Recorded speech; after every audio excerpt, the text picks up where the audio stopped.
Hi there, Janet Fritz here for Galaxy Girl Creations. Welcome to the CraftiQ challenge. This is where we give you an item or two to add to your layout every day for the first 7 days of the month, and then on the 20th we reveal what our layouts look like. And yeah, I'm a little late in putting this up. I should have had it up earlier today, but better late than never. So I started out with some paper glaze in daffodil yellow, cornflower blue, lime zinnia, and marigold orange. And so the first thing we were supposed to do in our list was to have a multi-photo layout with a mixed media background. And so I am using this sprinkle, it's like sprinkles on a cake stencil. And I am doing it in those four colors, which also kind of completes my number 4 item, which is add a rainbow. So I'm using rainbow sprinkles. This is not the only mixed media, so there will be more mixed media on this. And if I was smart, I would have done them in reverse order because I kind of covered up some of the beauty of those sprinkles with some of the other mixed media, which I would have preferred to have in the background. So the other mixed media will qualify for my number 1 item, and the sprinkles will be my add a rainbow, which is number 4.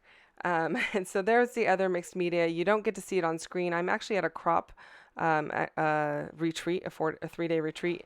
And so the area where I could do the mixed media at was not anywhere where I could actually film easily.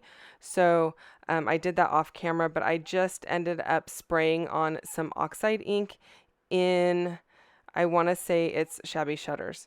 I could be wrong on that. It's either Shabby Shutters or peeled paint. But it's one of the green ones.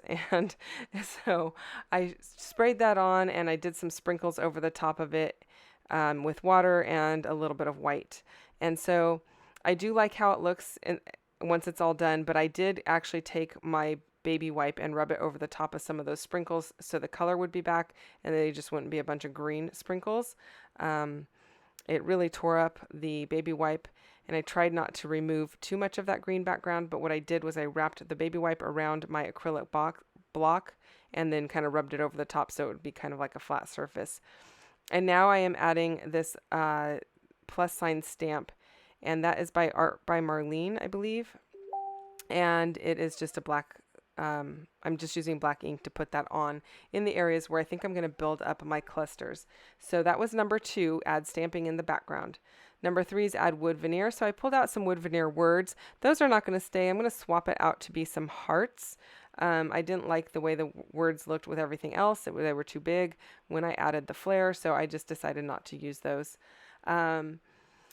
Use something old.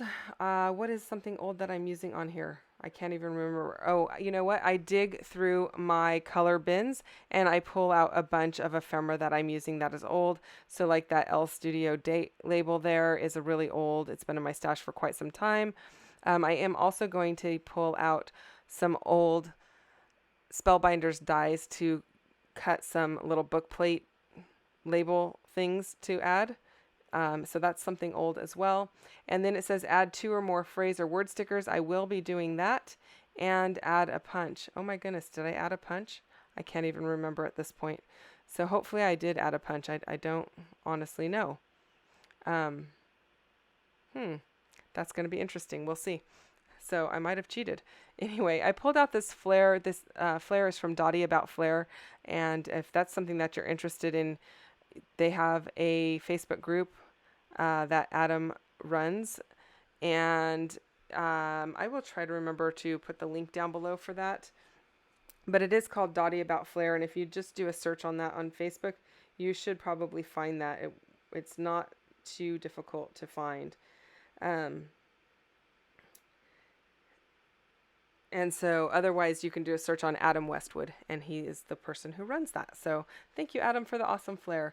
Another old item is that's those stars. Those have been in my stash for quite some time, and those were actually punched. I didn't use the punch today, but they were punched, so maybe that counts.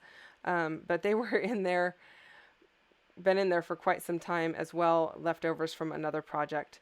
And so there you see the black labels that I use there. Those are from the dies. You can see the die off to at the tip of my scissors is one of them, and the other one is just to the left of the layout there.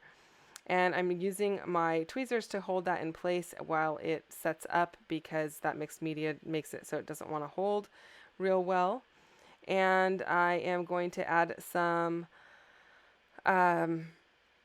foam underneath the edge of those phrase stickers, because what's happening is the phrase stickers are hanging off of the flare, and then there's like a big dip, and I don't want them to stick to the layout and then kind of rise up onto the flare. I want to give them some support underneath, so I'm just doubling up some foam so that it supports the labels.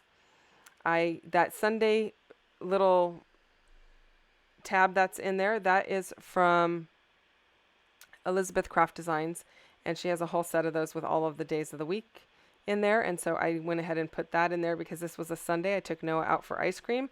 I actually had him for several hours that day. We had dinner, we went to the park, and then we went out to ice cream.